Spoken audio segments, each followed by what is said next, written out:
여기 한국 학생은 수업을 마치겠다는 일본 교수에 다가가며 어떤 질문을 합니다. 그 질문에 일본 교수는 흥분한 듯 소리치기 시작하고 일본 교수의 거센 반응에도 한국 학생은 굴하지 않고 논리적으로 따박따박 받아치고 있는데요.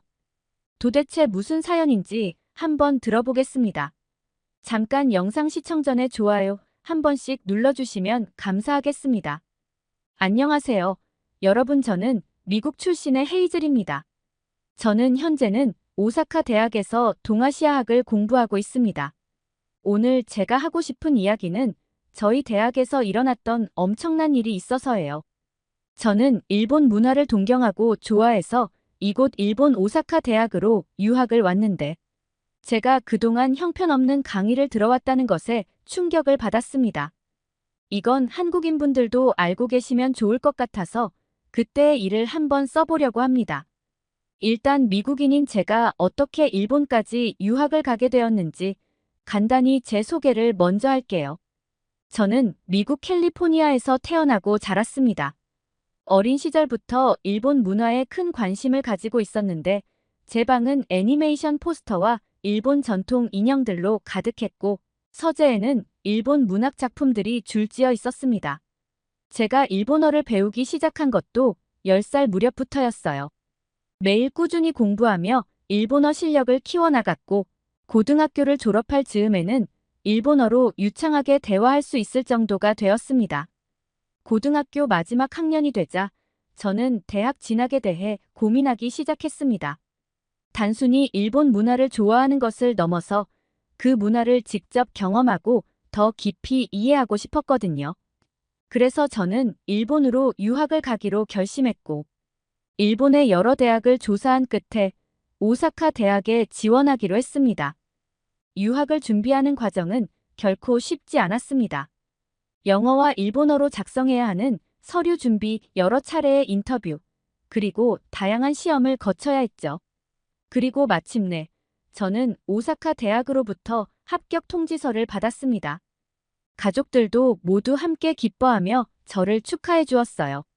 일본으로 떠나는 날, 저는 설레는 마음과 약간의 두려움을 안고 비행기에 올랐습니다. 오사카에 도착한 후 공항에서부터 도시로 이동하는 동안 창밖으로 보이는 풍경을 바라보며 꿈꾸던 일본 생활이 이제 현실이 되었음을 실감했죠. 오사카 대학 캠퍼스는 저에게 또 다른 세계처럼 느껴졌어요. 아름답게 가꾸어진 정원과 현대적인 건물들이 어우러진 캠퍼스가 정말 멋지더라고요. 역시 일본으로 오길 잘했다는 생각을 했어요. 일본에서 처음 몇 주 동안 저는 새로운 환경에 적응하느라 바빴습니다. 수업은 물론이고 일본의 일상 문화와 생활 방식에도 익숙해져야 했거든요. 어느 정도 일본에 적응해 가던 차에 저는 새로운 친구들을 사귀기 위해 학생회 주최의 오리엔테이션에도 참석했어요. 그곳에선 다양한 나라에서 온 학생들과 함께 어우러져 서로 인사하고 대화도 할 수 있었는데요. 모임 장소에 도착한 저는 낯선 얼굴들 속에서 한 명의 밝은 미소를 가진 여학생과 눈이 마주쳤는데 그 여학생은 자신을 지은이라고 소개하며 한국에서 왔다며 먼저 인사하더라고요. 저는 일본뿐만 아니라 최근에는 한국에도 관심이 많았기 때문에 자연스럽게 지은이와 대화를 시작하게 되었고 서로의 유학 동기와 관심사에 대해 이야기하면서 빠르게 친해졌습니다. 지은이도 일본어에 능숙했지만 우리는 가끔 영어와 한국어로도 대화하기도 했어요. 지은이가 한국어를 제게 알려주기도 했거든요. 지은이는 쾌활하고 적극적인 성격이었어요. 우리는 자주 함께 시간을 보냈습니다. 주말에는 함께 오사카 시내에 나가서 유명한 도톤보리 거리에서 맛있는 음식을 먹고 오사카 성을 둘러봤어요. 그런데 그곳에서 끔찍한 광경을 목격하고 말았습니다. 아니 글쎄, 길거리에서 젊은 여성이 남성에게 폭행당하는 걸 보게 된 거예요. 그 상황이 너무 놀라서 지은이와 저는 잠시 멍하니 있었어요. 가해자와 피해자 모두 일본인으로 보였고 번화가라서 주변에는 수없이 많은 사람들이 지나가고 있었어요. 그런데 지나가는 일본 사람들은 각자 휴대폰만 들여다보며 친구랑 웃고 떠들 뿐 그 상황을 완전히 무시하고 있더군요. 저렇게 맞다가 큰일이라도 나면 어쩌려고 그러는지 정말 이해할 수 없었어요. 그 장면은 마치 드라마나 영화의 한 장면처럼 비현실적으로 느껴졌어요. 도움이 필요한 사람을 무심하게 지나치는 일본의 개인주의가 너무 충격적으로 다가왔죠. 물론 건장한 남성을 상대로 쉽게 다가서지 못하는 건 이해해요. 누구나 무섭고 두려울 테니까요. 하지만 시간이 한참 지나도 경찰은 오지 않았어요. 더 이상 두고 볼 수 없었던 지은이는 말려야겠다면서 그 남성에게 말을 걸었어요. 무슨 일인지 모르겠지만 어떠한 이유에서라도 폭력은 정당화할 수 없으니 당장 그만두라고 말했죠. 그러자 남자는 지은이에게 무슨 상관이냐며 신경 끄고 꺼지라고 했어요. 지은이는 남자의 위협에도 겁먹지 않고 따지기 시작했습니다. 계속된 제지에 화가 난 남자는 너도 맞고 싶냐면서 손찌검을 하려고 하자 지은이는 그 순간 남자의 팔을 잡아 돌려 넘어뜨리더니 남자를 제압했어요. 그 순간 저와 주변 사람들은 깜짝 놀라며 눈이 휘둥그레졌어요. 저 역시 지은이가 그렇게 빠르고 능숙하게 남자를 제압할 줄은 상상도 못했거든요. 남자는 당황한 표정으로 바닥에 누워 있었고 지은이는 침착하게 그를 제압하고 있었어요. 주변에 있던 사람들도 하나둘씩 지은이의 용감한 행동에 관심을 보이기 시작했습니다. 저 여자가 누구야? 어떻게 저렇게 잘 싸울 수 있지? 라는 말들이 여기저기서 들려왔어요. 몇몇 사람은 휴대폰으로 그 장면을 촬영하기도 했어요. 그제야 비로소 몇몇 일본인들이 상황을 인식하고 경찰에 신고를 하더군요. 지은이는 차분하게 남자를 제압한 채 경찰이 도착할 때까지 그를 놓지 않았어요. 결국 경찰이 도착해 상황을 정리했고 지은이는 그제야 남자를 놓아주었죠. 경찰은 지은이의 증언을 듣고 남자를 연행해 갔어요. 그제서야 여성이 무사한지 확인한 지은이는 다행히 크게 다치지 않은 그녀를 안심시키며 부축해 주었어요. 그런데 그 상황에서 정말 놀라운 건 저와 지은이 이외에 일본 사람들은 아무도 그 여성을 먼저 도와줄 생각을 하지 않았다는 거예요. 그 일을 겪고 나서 저는 일본인들에 대해 정말 많이 실망하게 되었어요. 그들의 무관심과 개인주의가 너무도 충격적이었고 앞으로 일본에 대해 다시 생각하게 되는 순간이었죠. 사건이 마무리되고 집으로 돌아가는 길에 저는 지은이에게 어떻게 그런 대단한 기술을 익히게 되었는지 물어보았어요. 지은이는 겸손하게 웃으며 어렸을 때부터 태권도를 배워왔는데 태권도 관장님께서는 자신을 지킬 줄 알아야 한다고 하시면서 자기 방어 훈련을 많이 가르쳐 주셨다고 하더라고요. 태권도를 배웠다는 지은이의 말에 제가 놀라자 지은이는 한국의 대부분의 학생들은 어렸을 때부터 태권도를 배운다고 했습니다. 그 이유가 태권도 학원이 곳곳에 있어서 쉽게 접근할 수 있는 데다가 태권도 학원의 서비스는 정말 놀라운 수준이어서 엄마들의 마음을 훔친대요. 한국의 태권도 학원은 단순히 태권도 기술을 가르치는 것뿐만 아니라 아이들을 위한 무궁무진한 서비스를 제공한다고 했습니다. 그게 뭐냐고 묻자 태권도 학원에서는 아이들을 봄에는 놀이공원, 여름에는 워터파크, 가을에는 운동회, 겨울에는 스키장까지 부모 대신 데려간다고 하더라고요. 그리고 때때로 과자 파티, 영화 감상 등 다양한 이벤트를 열어서 아이들이 태권도 학원 자체를 정말 좋아한다고 했어요. 게다가 예절 교육과 인내심, 그리고 정신력을 함께 가르치기 때문에 한국의 엄마들 사이에서 태권도 학원은 필수라고 했습니다. 한국에는 맞벌이 부모가 대부분이기 때문에 태권도 학원은 단순히 운동을 배우는 곳을 넘어서 부모의 부재를 대신해주는 중요한 역할을 하고 있다고 하더라고요. 아이들이 안전한 곳에서 즐겁게 있을 수 있고 동시에 부모들에게는 안심할 수 있는 돌봄의 역할을 해주고 있다는 것이라고 했어요. 그러면서 지은이는 최근에 한국형 태권도 학원이 미국 엄마들 사이에서도 선풍적인 인기를 끌고 있다는 거 몰랐냐고 제게 묻더라고요. 지은이의 말에 깜짝 놀란 저는 미국에서도 그런 한국형 태권도장이 있는 줄은 몰랐다며 왜 우리 엄마는 나를 그런 태권도 학원에 보내주지 않은 것인지 못내 섭섭했습니다. 지은이가 태권도 학원에서 경험했던 다양한 활동들을 들으니 저는 어린 시절 그런 경험을 할 수 없었던 게 아쉬웠어요. 그리고 나중에 알고 보니 지은이 말대로 미국에서도 많은 부모들이 아이들에게 태권도를 배우게 하려는 이유가 바로 그 때문이더라고요. 미국의 엄마들도 한국의 태권도 학원 시스템에 반해서 태권도 학원을 선택하는 경우가 많아졌다는 것을 알게 되었어요.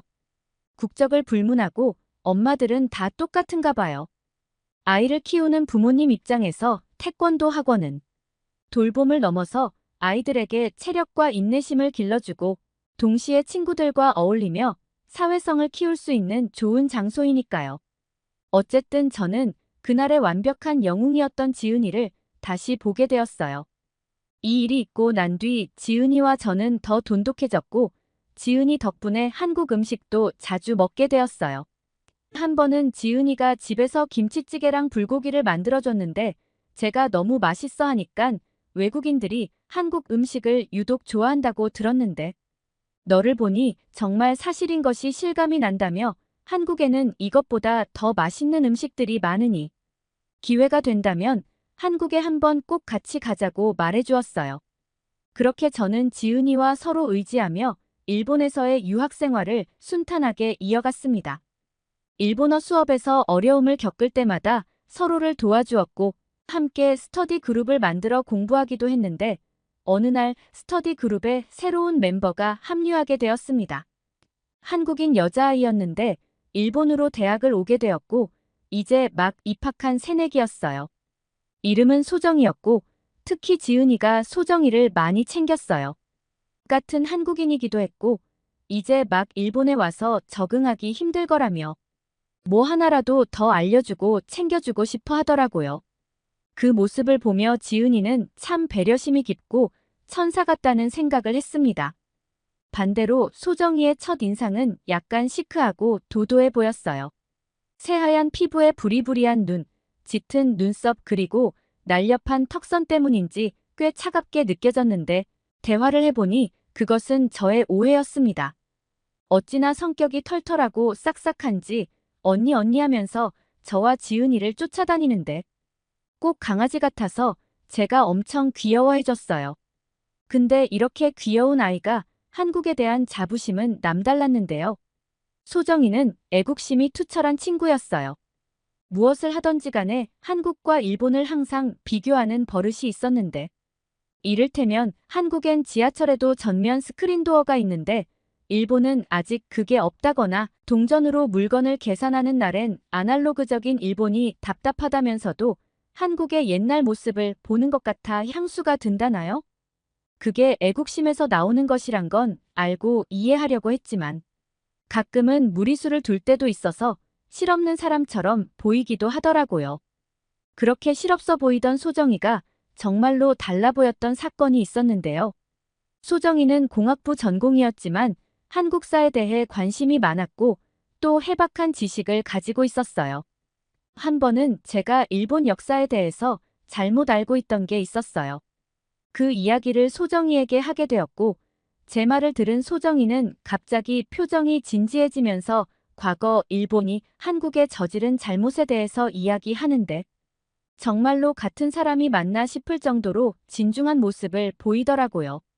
새삼 너무 달라 보여서 같은 사람 맞냐고 농담을 했더니 한국 역사는 중국이나 일본이 워낙 왜곡하는 일이 많아서 이런 일이 있을 때 제대로 알려야 다른 유학생 친구들이 올바른 한국사를 알 수 있겠다 싶어서 이 부분만큼은 자기는 진지할 수밖에 없다고 했어요. 한국인들이 현재의 평화를 누리는 것은 우리 선조들이 겪은 많은 희생과 투쟁 덕분이라고 말하면서 자신도 비록 일본에 유학을 오긴 했지만 유학 와서도 우리 역사를 잊지 않고 기억하려고 노력하고 있고 자기의 행동 하나 말 하나가 한국 이미지에 영향을 끼칠 거라면서요. 그때 저는 소정이가 정말 멋있다고 생각했습니다. 그러던 어느 날이었어요. 대망의 사건이 벌어진 날이죠. 저는 동아시아 수업을 들으러 강의실에 도착했는데 그곳에서 뜻밖의 인물을 만났습니다. 바로 소정이었죠. 소정이는 제게 반갑게 인사했고 저도 같이 들을 사람이 있어서 정말 좋았어요. 동아시아 수업을 강의해 주시는 분은 일본인 교수님이셨어요. 강의실에는 생각보다 일본인 학생들은 적고 저처럼 미국이나 해외에서 온 친구들이 더 많았습니다. 저는 일본인 교수님이 수업하는 만큼 제대로 된 동아시아 역사 수업이 되겠거니 생각했습니다. 일본 교수님은 정말 재미있게 강의를 진행하셨어요. 저도 시간 가는 줄 모르고 들었거든요.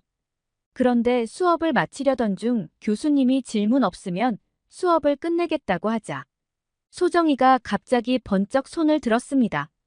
소정이는 아까 강의 중 6.25 전쟁 내용을 다루면서 보여주신 한반도 지도에 독도가 왜 빠져 있는지 물었어요.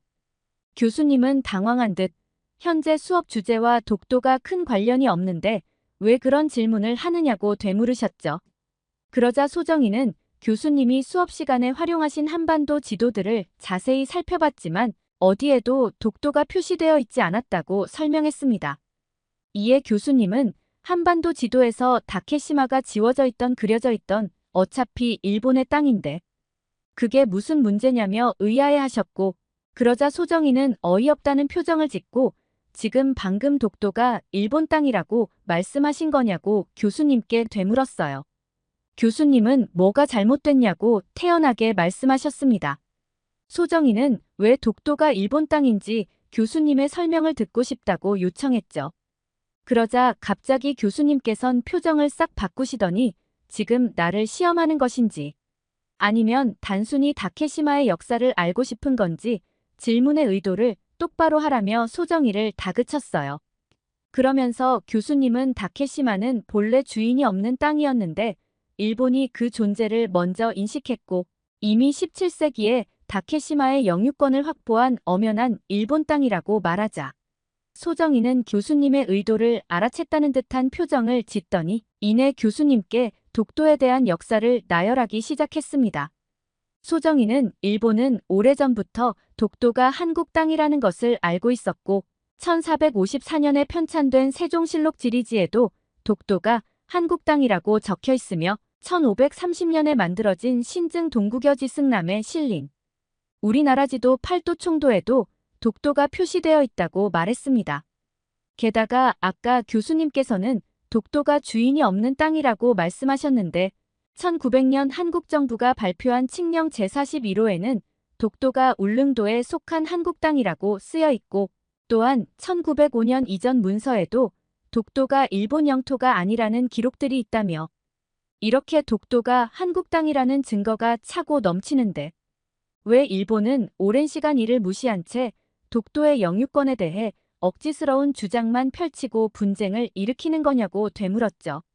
그리고 이러한 증거들은 비단 한국 역사자료에만 나와 있는 게 아니고 심지어 일본의 역사자료에도 나와 있다고 덧붙였어요. 1592년 일본이 만든 조선국지리도나 1785년 일본 학자 하야시 시에이가 그린 삼국점형지도를 살펴보면 울릉도와 독도가 조선과 같은 색으로 칠해져 있고 이를 통해 독도가 조선의 영토라는 것을 명확하게 알 수 있는데 혹시 그 지도는 보셨는지 교수님께 물어보더라고요. 교수님은 더 이상 이야기하고 싶지 않다는 듯이 이만 수업을 끝내겠다고 말씀하셨지만 강의실 분위기가 심상치 않음을 깨달으셨어요. 사실 저뿐만 아니라 다른 해외 유학생들 모두 교수님과 소정이를 주목하고 있었거든요. 그러자 교수님은 다급하게 이러한 한국의 반발 때문에 우리 일본은 1954년부터 다케시마가 누구의 땅인지 가리기 위해 국제사법재판소에서 재판을 하자고 요구해왔지만 그 요구를 무시한 것은 바로 한국이라고 말씀하시면서 이러한 한국 정부의 태도는 독도의 영유권 주장에 대한 자신이 없었기 때문이 아니냐고 했죠. 그러자 소정이는 일본에서 그런 요구를 하는 것 또한 독도가 마치 분쟁 지역인 것처럼 전 세계에 알리려는 술수 아니냐면서 일본의 그런 요구는 마치 제가 한국 사람인데 재판에 가서 한국 사람임을 증명하라는 것과 같은 맥락인데 한국 정부가 바보가 아닌 이상 거부하는 것이 당연한 것 아니냐고 되물었어요. 소정이의 빈틈없는 반박에 당황하신 듯한 교수님은 버릇없다며 소정이의 태도를 걸고 넘어지셨어요. 어디서 신성한 강의실에서 교수한테 따박따박 말대답을 하냐면서 너보다 내가 더 많이 공부를 했고 연구를 해왔는데 어디서 그런 얄팍한 지식을 가지고 감히 나를 가르치러 드냐며 화를 내셨습니다. 그리고 그렇게 내 발언이 불만이면 앞으로 내 수업에 들어오지 말라고 엄포를 놓으시더라고요. 흥분하신 교수님의 모습을 본 저를 비롯한 다른 학생들은 얼떨떨했어요. 그리고 수군거리기 시작했죠. 사실 학생들은 교수님이 무작정 호통치는 모습이 아닌 논리적으로 소정이를 상대해주는 모습을 기대하는 게 정상 아닌가요? 더 이상 할 말이 없으셨는지 예의를 운운하며 소정이를 억압하시는 모습이 참 보기 안 좋았습니다. 반면 논리적으로 교수님을 상대하는 소정이의 당당한 모습이 너무나 멋있게 느껴졌어요. 그렇게 교수님이 강의실을 박차고 나가시면서 그날의 수업은 꽤 이상한 모양새로 마무리되었어요. 소정이는 일본이 왜곡된 역사를 학생들에게 가르치는 것이 비일비재한 일이라고 생각은 했지만 솔직히 대학교에서까지도 이럴 줄은 몰랐다며 더 이상 일본 교수님의 이 강의는 못 들을 것 같다며 수강을 취소하겠다고 말했어요. 소정이와 수업을 함께 들을 수 있어서 좋았는데 아쉬웠어요. 그리고 다음 주 다시 강의실을 들어갔는데 이게 무슨 일인가요? 강의실 안에는 수강생이 그 전주에 비해 반으로 줄어 있는 거예요. 혹시 어디 축제라도 갔나? 무슨 일인가 싶어서 자리에 앉아서 수업을 기다리고 있는데 아무리 기다려도 교수님은 오시지 않았어요. 수업 시작 시간이 지나서야 조교가 와서 교수님의 건강상의 문제로 휴강 공지를 하셨습니다. 그리고 얼마 지나지 않아 그 일본 교수님의 강의는 폐강이 되었어요. 이유는 수강생의 대거 수강 취소로 인해 강의 최소 인원을 채우지 못했다는 사유였습니다. 아무래도 그날 소정이와의 논쟁에서 학생들이 프로페셔널하지 못한 교수님의 모습을 보았고 그런 교수님께 왜곡된 역사를 배우고 싶은 학생들은 없었을 것 같긴 해요. 소정이가 교수님께 문제 제기를 하지 않았다면 저를 비롯한 그 수업을 들으려고 했던 학생들은 왜곡된 역사를 배우게 되었겠죠. 자신의 나라에 대해 사랑이 가득한 소정이를 보면서 저도 배울 점이 많다고 느끼고 있습니다. 한국인들은 정말 멋진 것 같아요. 그들의 강한 애국심과 나라를 지키려는 의지는 정말 존경스러워요. 소정이의 이야기를 들으면서 저도 내 나라에 대해 더 많이 알아가고 사랑하는 마음을 가져야겠다고 생각했어요. 특히 독도와 같은 작은 섬 하나에도 깊은 애정을 가지고 지키려는 모습은 참 인상적이었죠. 소정이는 단순히 역사를 배우는 것에서 그치지 않고 그 역사 속에 담긴 의미를 이해하고 실천하는 모습을 보여줬어요. 그녀의 열정적인 태도는 주변 사람들에게도 긍정적인 영향을 미쳤고 저도 그중 하나였어요. 한국인들의 이러한 열정과 헌신이 한국이라는 나라를 더욱 특별하게 만드는 것 같아요. 소정이와의 대화를 통해 저는 단순히 자신의 나라에 대한 지식을 쌓는 것뿐만 아니라 그 나라를 사랑하고 지키려는 마음가짐이 얼마나 중요한지 깨달았습니다. 앞으로 저도 제 나라를 더 사랑하고 지키기 위해 노력해야겠다고 다짐하게 되었네요. 그럼 전 이만 수업 들으러 가보겠습니다. 오늘 사연 어떠셨나요? 독도에 대한 일본의 억지 주장이 한국인들에겐 정말 피곤한 일인데 일본 교수의 무논리 주장에도 한국 학생 소정이가 흔들리지 않고 일침을 가하는 모습 정말 인상적이었습니다. 일본의 독도 소유권 주장에 대해 대충 넘어가려고 했던 일본 교수가 한국 유학생에게 제대로 당한 것 같네요. 오늘의 사연이 좋으셨다면 구독과 좋아요를 눌러주세요. 더 감명 깊은 사연으로 찾아뵐게요. 끝까지 시청해주셔서 감사합니다.